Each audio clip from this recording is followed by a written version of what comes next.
My generation, 57 years old, artificial intelligence. A lot of people seems like a mystery. Not sure what's happening with it because, well, it's kind of elusive. It just makes sense, right? You have a program, you think it's a program, you think it's a computer program, kind of like a calculator, but maybe a little bit more chatty. And that's where we kind of think that we are. However, it's being built by people that are incredibly smart. They have a lot of smart people around them. In fact, these people that are building it, the people that are on the staff, some of them are mandating millions of dollars in payment for a year's work. So, yeah, they're really outside the box as far as thinkers go. And, I come from a law enforcement background. So, whenever I run into people that seem to be dangerously intelligent, well, I start to kind of wonder what that end game is. Where are we going with this? Artificial intelligence itself, it's been an idea that's been in play for a long time.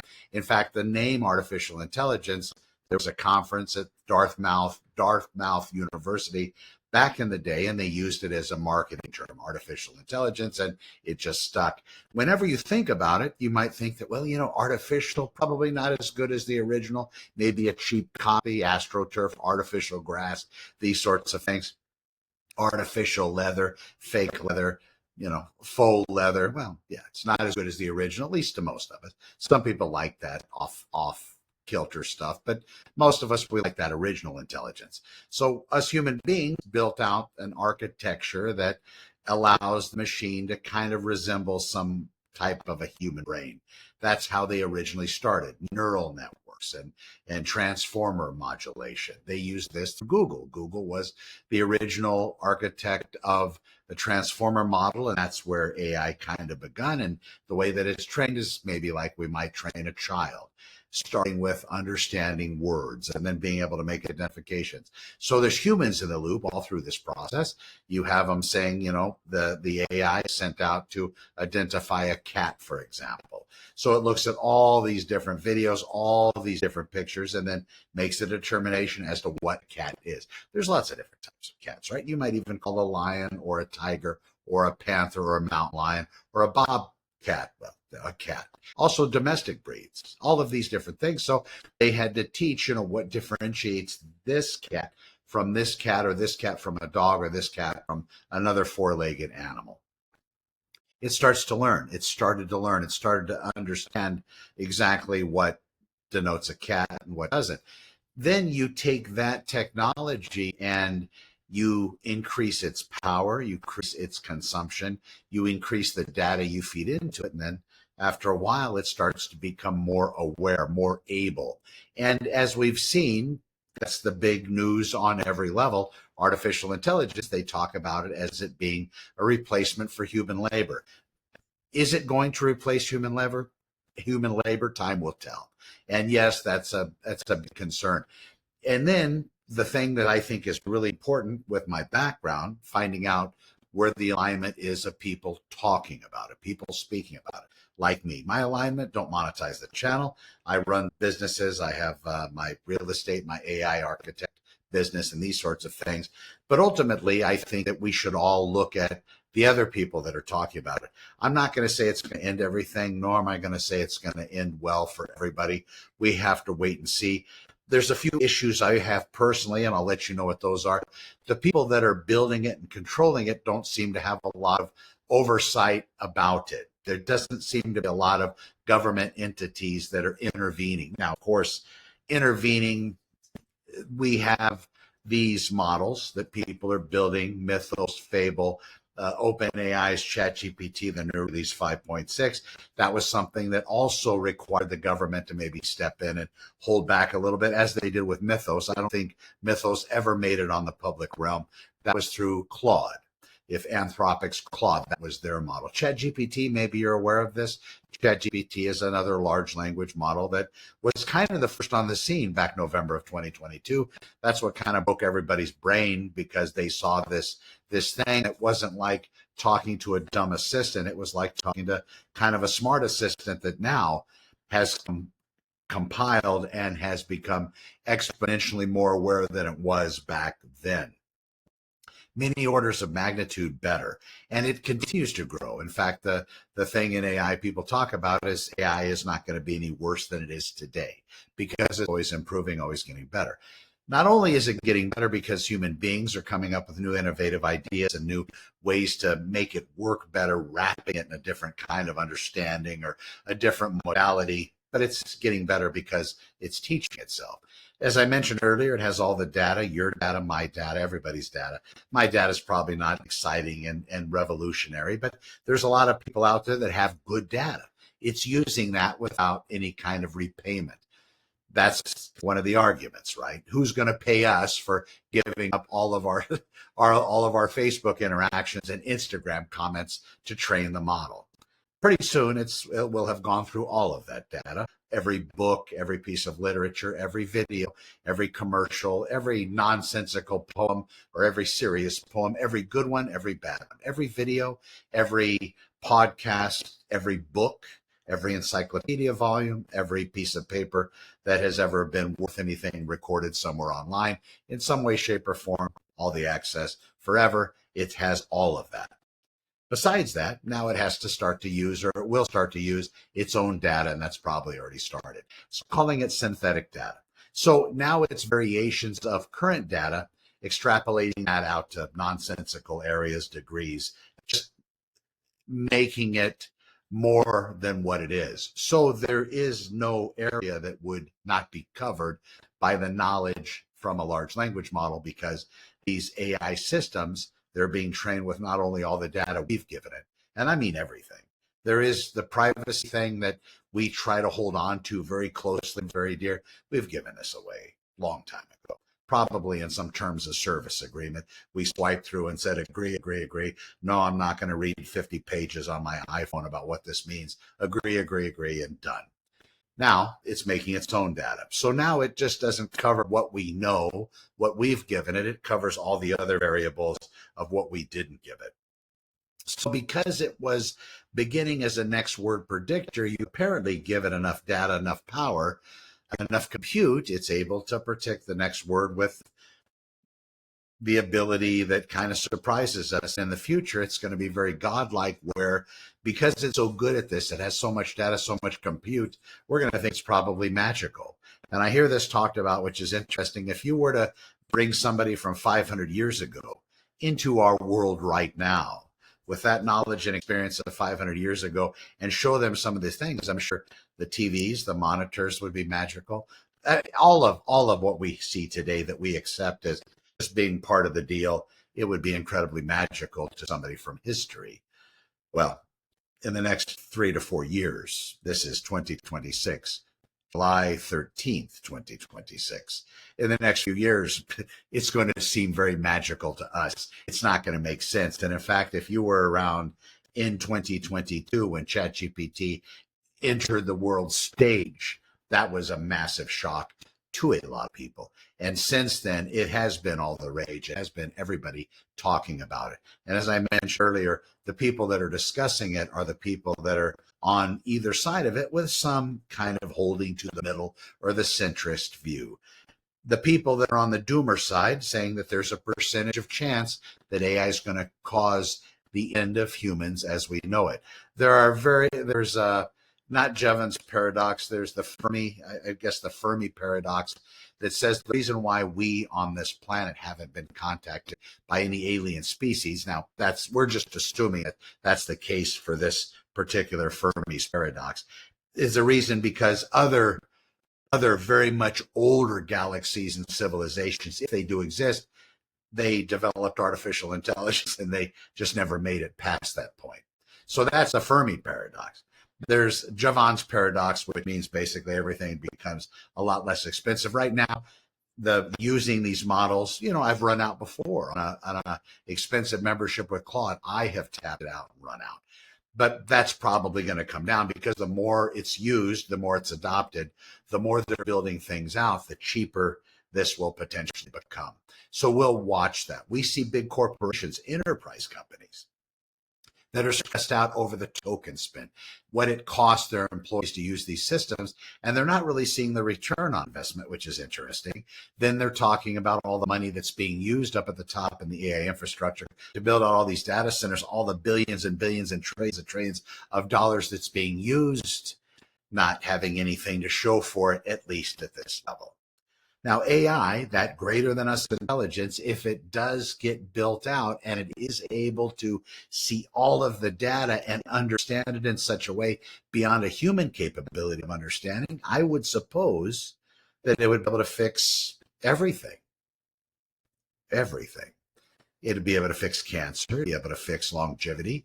It'd be able to fix us fighting with one another over whose God is greater, and who wants to take over the world and who doesn't. But there's going to be a certain amount of control exhibited over that by artificial super intelligence at some point, because that's really the big differentiation factor between our intelligence that we have.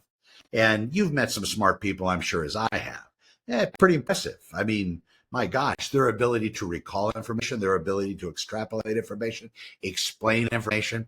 I was a firearms I went through all the certifications at the Los Angeles Police Department to teach firearms.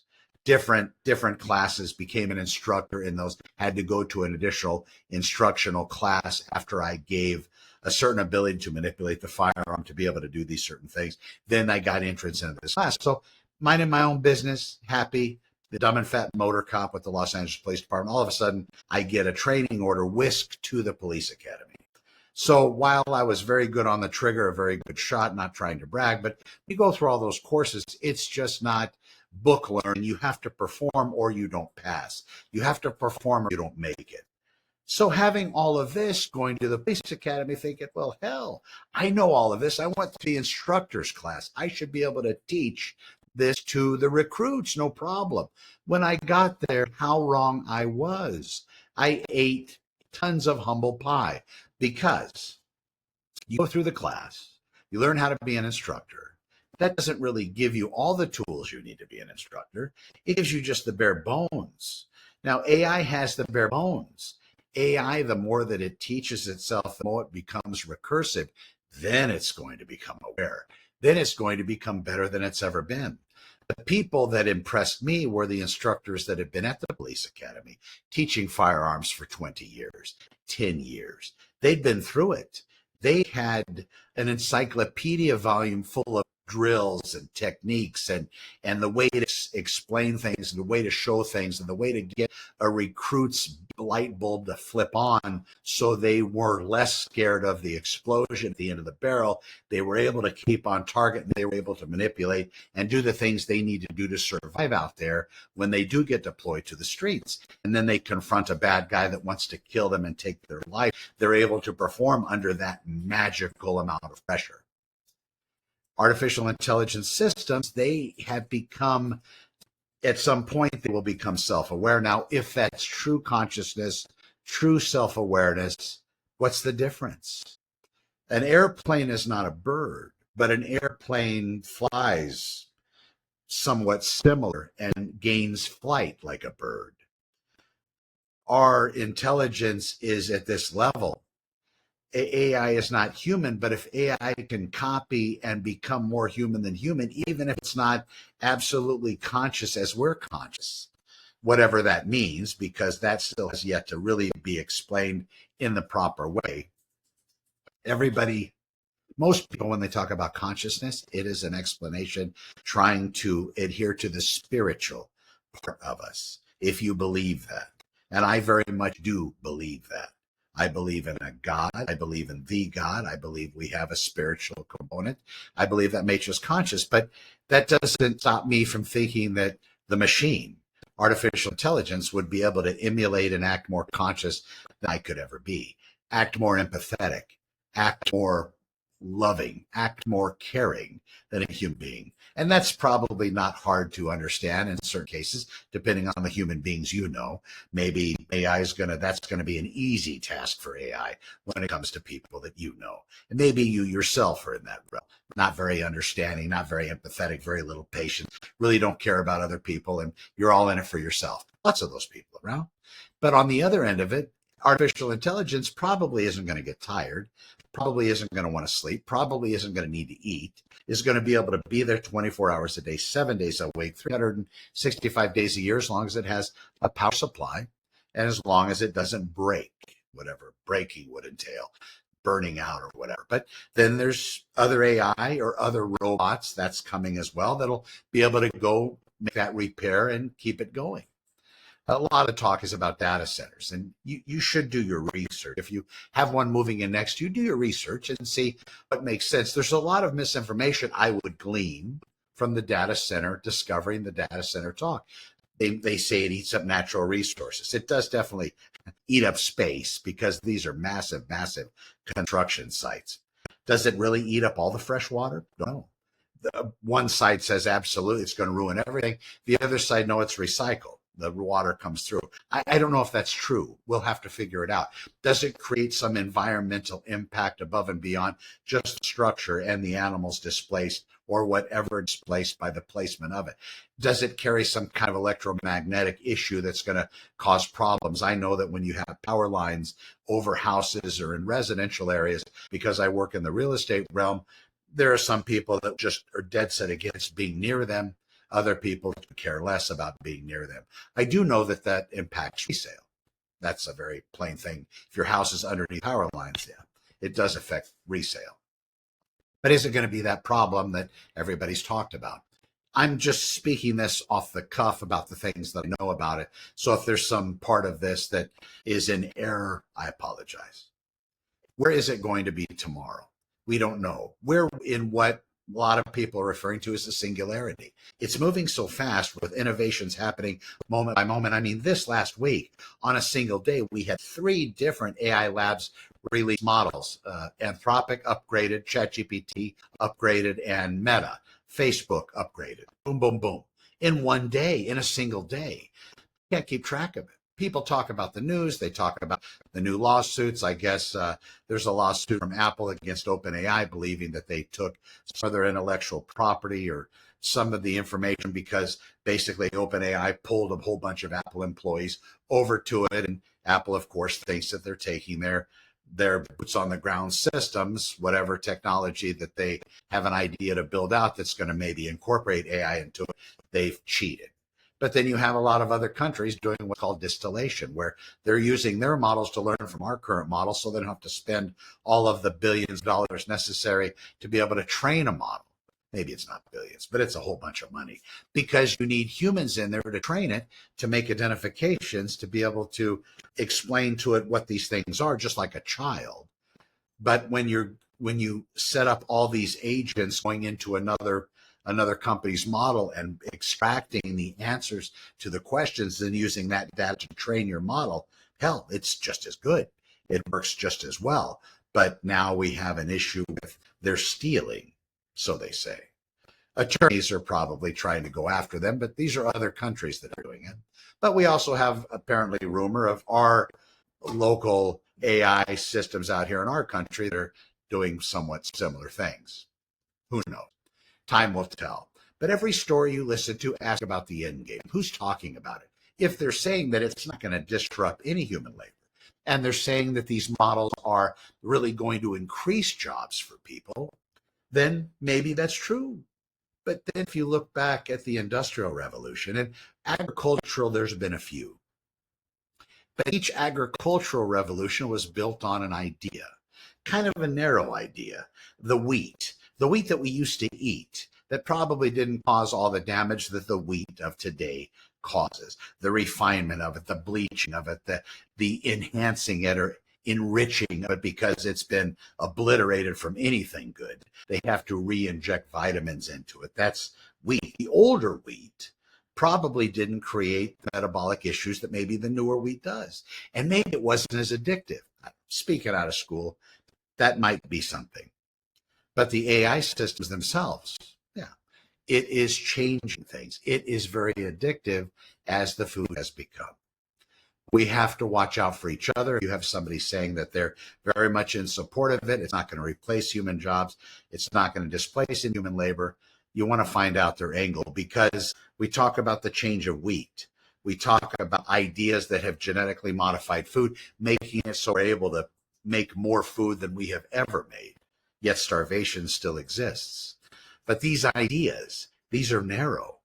When you talk about job loss back in the day when they went from horse to car, they had to build out the freeways and the highways to be able to allow for the cars to really work. And that took many years. People had time, plus people died at that time. But people had time to maybe level up, and the factories and the educational system had time to train the employees to make the cars. So it kind of worked out. So the people that used to, do ferrying work with the horseshoes and all this, now they're replacing tires at an auto shop maybe.